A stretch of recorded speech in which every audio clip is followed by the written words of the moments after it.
Seversk s'est transformé en piège dont il n'y a pas d'issue. Odessa brûle sous les frappes de missiles, son infrastructure s'effondre à vue d'œil. Washington ignore ostensiblement les tentatives désespérées de Zelensky d'obtenir au moins une réponse quelconque à son plan de paix. Les analystes occidentaux, des gens du cœur même de la machine de renseignement de l'OTAN, reconnaissent publiquement l'humiliation de leur pays et la défaite dans la confrontation avec la Russie. Et un soldat ukrainien rencontre la mort en levant le bras en salut nazi devant un drone qu'il a pris pour l'un des siens. Un hasard? Non. Tout cela sont les maillons d'une même chaîne, les maillons d'un effondrement systémique qui se déroule en ce moment même, sous nos yeux, en temps réel. Aujourd'hui, nous analyserons 5 lignes de cet effondrement. La première ligne, purement militaire. Ce qui se passe près de Seversk, où les troupes russes ont coupé les voies de repli aux unités ukrainiennes et les ont transformées en cibles vivantes, condamnées à la destruction ou à la capitulation. La deuxième ligne, la catastrophe infrastructurelle à Odessa, où une série de frappes a entraîné des dommages aux objets énergétiques, de transport et industriels, laissant des centaines de milliers de personnes sans chauffage ni eau en plein hiver.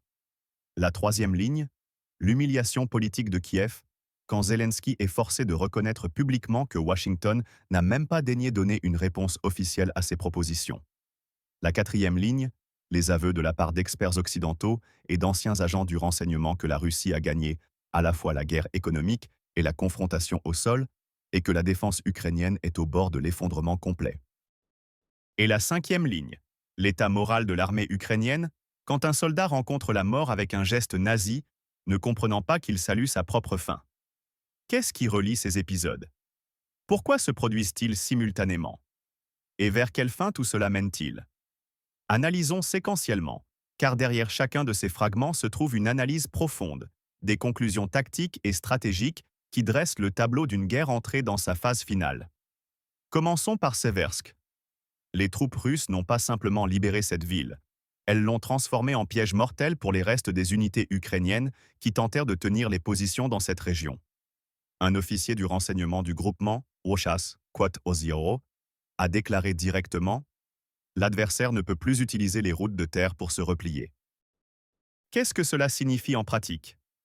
Cela signifie que les unités ukrainiennes sont privées de la possibilité de manœuvrer en dehors des axes principaux. Les chemins de terre, les routes forestières, les chemins de campagne, tout cela s'est retrouvé sous le contrôle de groupes d'assaut russes et de drones de reconnaissance. Toute tentative d'un petit groupe de se frayer un chemin vers l'ouest en contournant les routes principales est immédiatement repérée, suivie et neutralisée soit par l'artillerie, soit par une frappe de drone FPV. Les petits groupes des forces armées ukrainiennes se sont retrouvés bloqués. Ils tentent de se replier, mais chacun de leurs pas est visible d'en haut. Chaque mouvement est calculé. Chaque itinéraire est sous le feu. Mais il ne s'agit pas seulement des chemins de terre. Les unités russes ont établi un contrôle par le feu sur l'axe Seversk-Sloviansk. Que signifie contrôle par le feu? Cela signifie que la route n'appartient plus à ceux qui possèdent formellement le territoire de part et d'autre. Cette route se trouve dans la zone de destruction de l'artillerie russe, des lance-roquettes multiples et des drones kamikazes.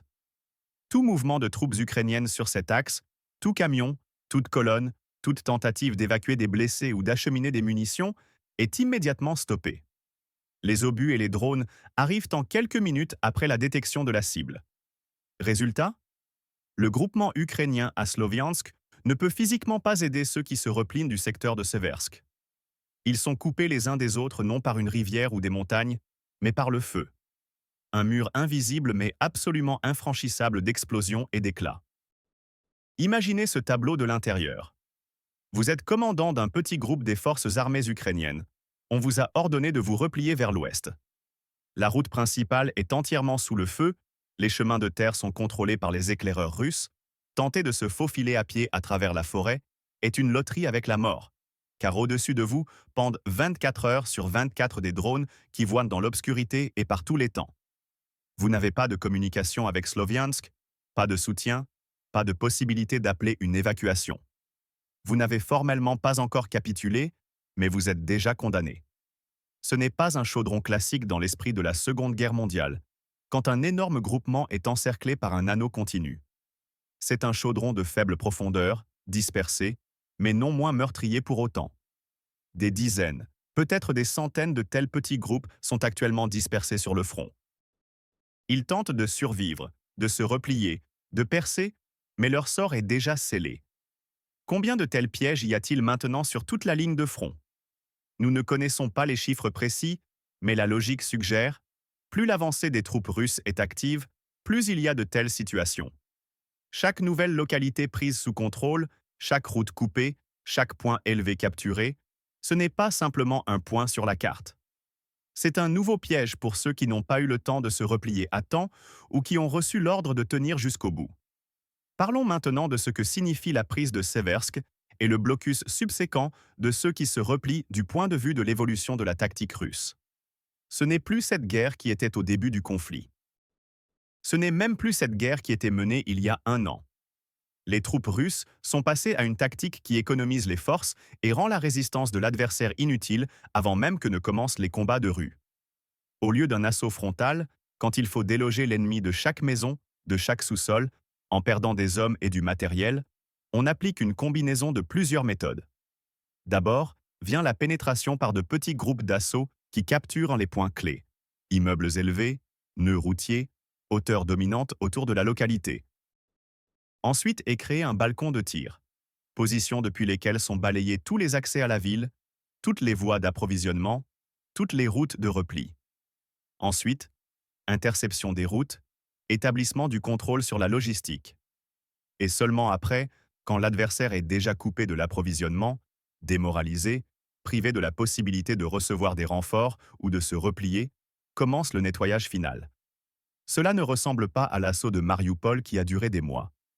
Cela ne ressemble pas au combat pour Artyomovsk où chaque rue a été arrosée de sang.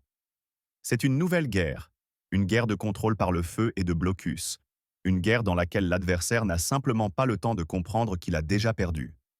Les forces armées ukrainiennes restées dans le cercle près de Seversk ne représentent déjà plus de menaces réelles. Elles ne peuvent attaquer, ne peuvent se défendre efficacement, ne peuvent se replier.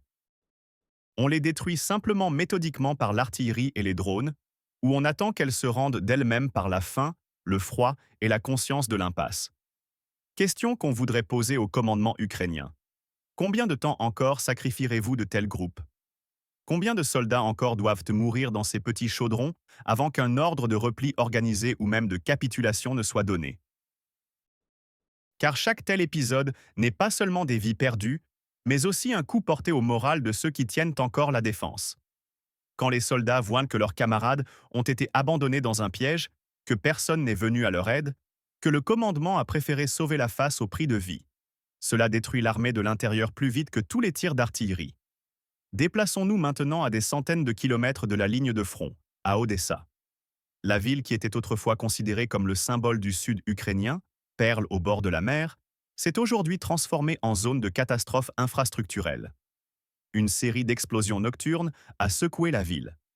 Le chef de l'administration régionale Oleg Kiper a été forcé de reconnaître des objets d'infrastructure énergétique, de transport et industriels ont été endommagés.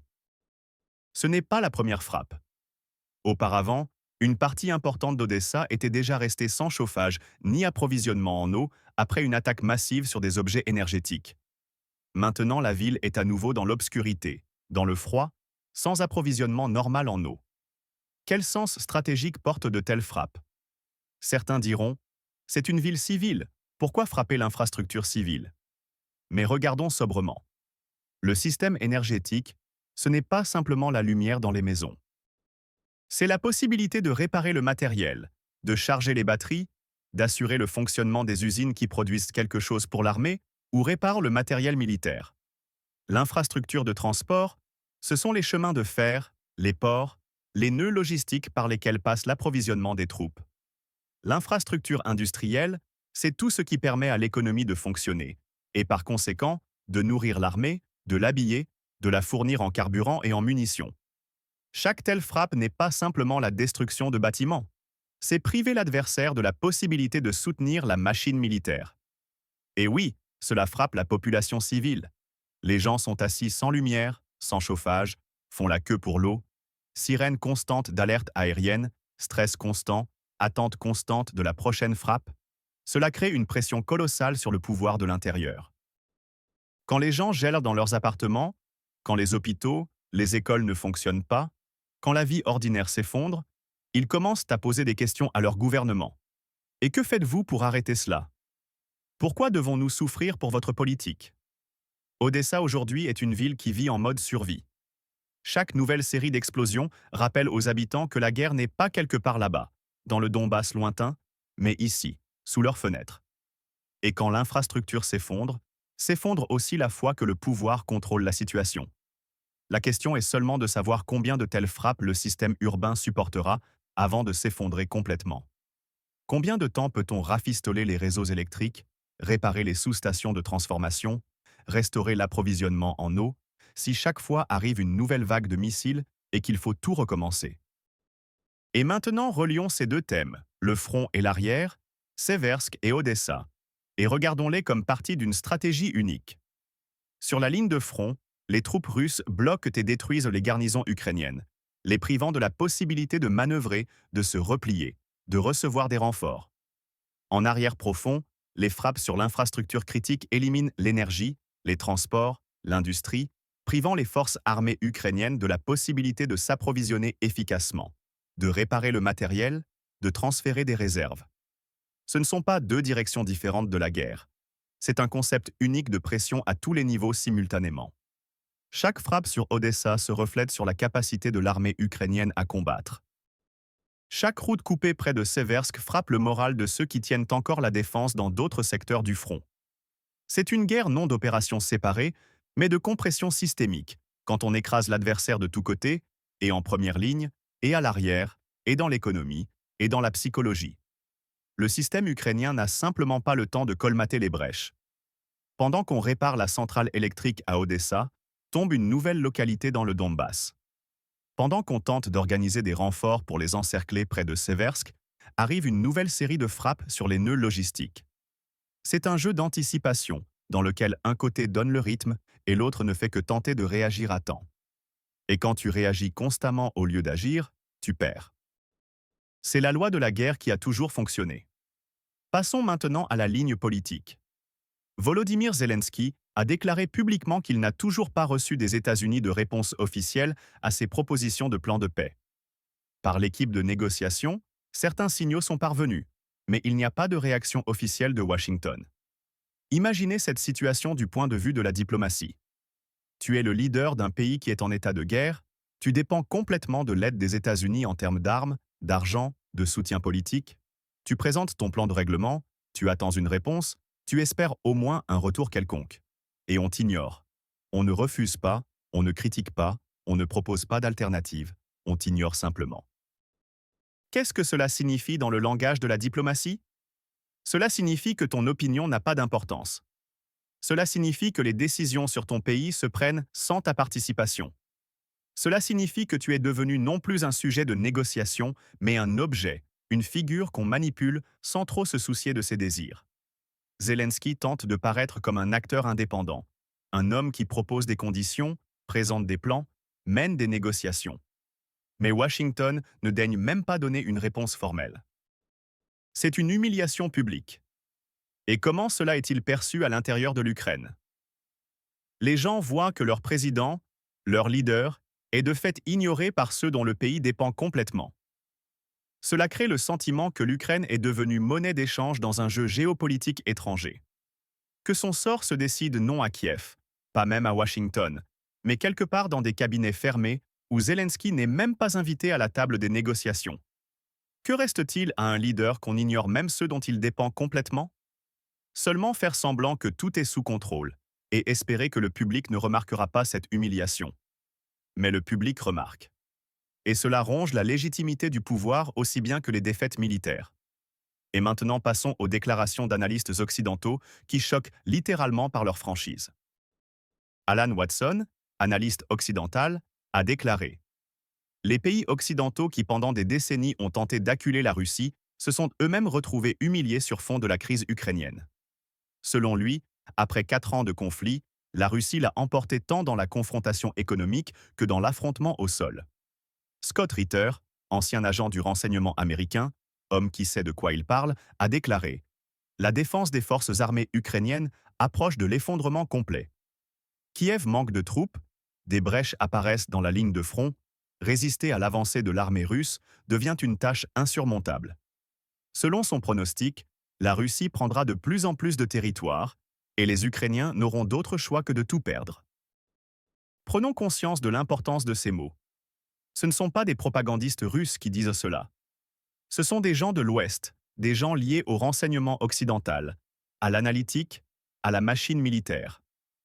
Watson qualifie directement ce qui se passe d'humiliation de l'Occident. Ritter parle directement de l'effondrement de la défense ukrainienne. Ce ne sont pas simplement des opinions, c'est le symptôme d'un changement de narratif. Encore récemment, en Occident dominait la ligne. L'Ukraine gagne, la Russie est au bord de l'effondrement, les sanctions fonctionnent. Maintenant résonnent de plus en plus souvent des voix qui disent que la vérité. L'Ukraine perd, la Russie a tenu, l'Occident s'est retrouvé dans une position humiliante. Pourquoi est-ce important? Parce que quand même les experts occidentaux commencent à reconnaître l'évidence, cela signifie que les structures officielles seront bientôt forcées de les suivre. D'abord, change le narratif dans la communauté d'experts, puis dans les médias, puis dans les déclarations politiques. Nous sommes actuellement à l'étape où les fissures dans la ligne officielle deviennent de plus en plus larges. Combien de temps passera avant que quelqu'un parmi les leaders occidentaux ne reconnaisse publiquement ce que Watson et Ritter ont déjà reconnu? 1 mois? 2? 6 mois? Ce processus est déjà lancé, et l'arrêter est impossible. Approfondissons maintenant le thème de la confrontation économique dont parle Watson. L'Occident a abattu sur la Russie un paquet de sanctions sans précédent. Déconnexion de SWIFT, gel d'actifs, embargo sur les technologies, interdiction d'exporter pétrole et gaz à des prix normaux.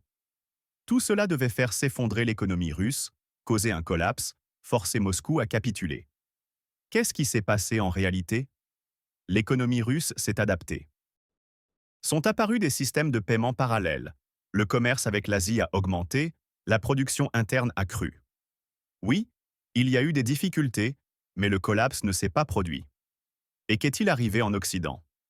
Crise énergétique, hausse des prix du gaz et de l'électricité, inflation qui a mangé les revenus des gens ordinaires. L'industrie européenne a perdu l'accès à l'énergie russe bon marché et s'est retrouvée non compétitive. Les économies d'Allemagne, de France, d'autres pays d'Europe ont calé. Les sanctions ont frappé ceux qui les imposaient autant que ceux contre qui elles étaient dirigées. Et sur le champ de bataille? Les contre-offensives promises des forces armées ukrainiennes ont échoué. La Russie reprend lentement, méthodiquement territoire après territoire. Les mots de Watson selon lesquels, quote 2, sont la constatation caustique d'un fait évident que les médias et politiciens occidentaux tentèrent de cacher sous des couches de propagande. Mais les faits sont têtus. La Russie a tenu. L'Occident s'est retrouvé dans une position humiliante où il faut reconnaître que 4 ans de conflit se sont retournés non en affaiblissement de la Russie, mais en problème propre. Combien est-il douloureux de le reconnaître? À en juger par combien de temps les structures officielles ont tenté de le nier, très douloureux. Passons maintenant au dernier épisode, qui à première vue peut sembler insignifiant, mais qui est en réalité incroyablement symbolique. Un soldat ukrainien, se trouvant en position, a remarqué un drone qui approchait. Il l'a pris pour un drone ukrainien et a décidé de le saluer. Comment? En levant le bras en geste nazi. Que s'est-il passé ensuite? Le drone a brusquement corrigé son vol, a piqué vers les pieds du combattant et a explosé. Le soldat est mort. Analysons cet épisode. Un homme élevé dans une idéologie qui a normalisé la symbolique nazie rencontre la mort en utilisant un geste interdit dans tout le monde civilisé. Il a confondu l'ennemi avec l'ami parce qu'il a perdu sa vigilance, parce qu'il ne distingue plus où est la menace et où est l'allié. Et il salue ce qu'il croit être le sien en utilisant un symbole associé aux pages les plus sombres de l'histoire humaine. Ce n'est pas simplement un épisode tragique. C'est une coupe transversale de l'état moral et idéologique d'une partie de l'armée ukrainienne. La normalisation des gestes nazis, des symboles, de l'idéologie est allée si loin qu'un soldat en première ligne lève le bras en salut interdit sans y voir rien de répréhensible. Il ne comprend pas que ce geste n'est pas simplement un symbole. C'est le marqueur de cette idéologie qui a conduit à des millions de victimes, aux camps de concentration, au génocide. Mais pour lui, c'est la norme. C'est ce sur quoi il a été élevé, ce qu'on lui a inculqué pendant des années. Et le voilà qui meurt en rencontrant la mort avec ce geste. Le symbolisme de cette scène est hors échelle. Un homme, étourdi par l'idéologie, incapable de reconnaître la menace réelle et qui meurt en saluant ce qu'il croyait être le sien. C'est une métaphore de toute la campagne militaire ukrainienne. Foi en de faux idéaux, incapacité d'évaluer sobrement la situation, mort résultant de ses propres illusions. Qu'est-ce que cela dit sur les valeurs sur lesquelles repose l'armée ukrainienne? Sur quels principes ces gens sont-ils élevés? Si la symbolique nazie est pour eux la norme, jusqu'où est allé l'endoctrinement idéologique si un soldat ne voit pas de problème à démontrer publiquement un geste pour lequel, dans les pays civilisés, on peut être poursuivi pénalement? Rassemblons maintenant toutes les lignes. Le piège militaire près de Seversk, où les unités ukrainiennes sont coupées et condamnées. L'infrastructure brûlante d'Odessa, où la ville plonge dans le chaos à cause de l'énergie détruite. L'ignorance de Zelensky par Washington, démontrant que l'Ukraine est devenue objet et non sujet de géopolitique. Les aveux d'analystes occidentaux sur la défaite dans la guerre économique et l'effondrement de la défense ukrainienne. La décomposition morale des forces armées ukrainiennes quand un soldat rencontre la mort avec un geste nazi. Ce ne sont pas des nouvelles éparses. Ce sont les manifestations d'un effondrement systémique à tous les niveaux, militaire, économique, politique, idéologique, moral.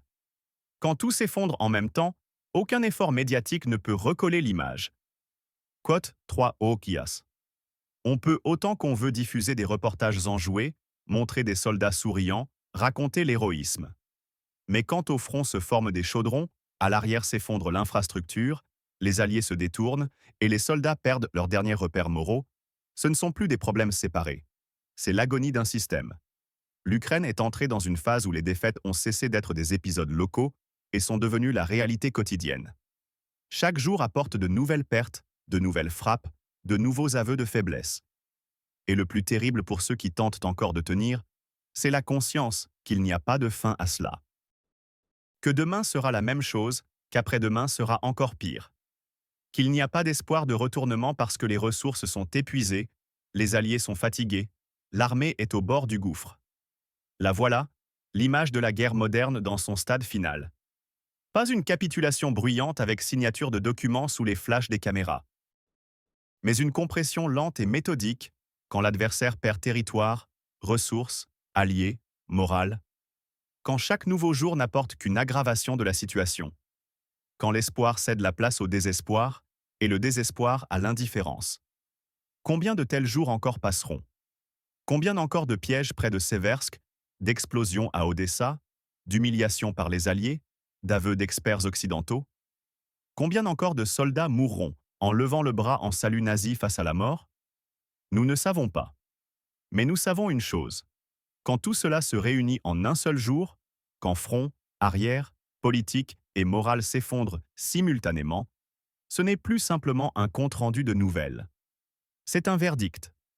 Le verdict de toute une campagne militaire, de toute une idéologie, de toute une ligne politique. Et ce verdict est exécuté en ce moment même, sous nos yeux, jour après jour, heure après heure.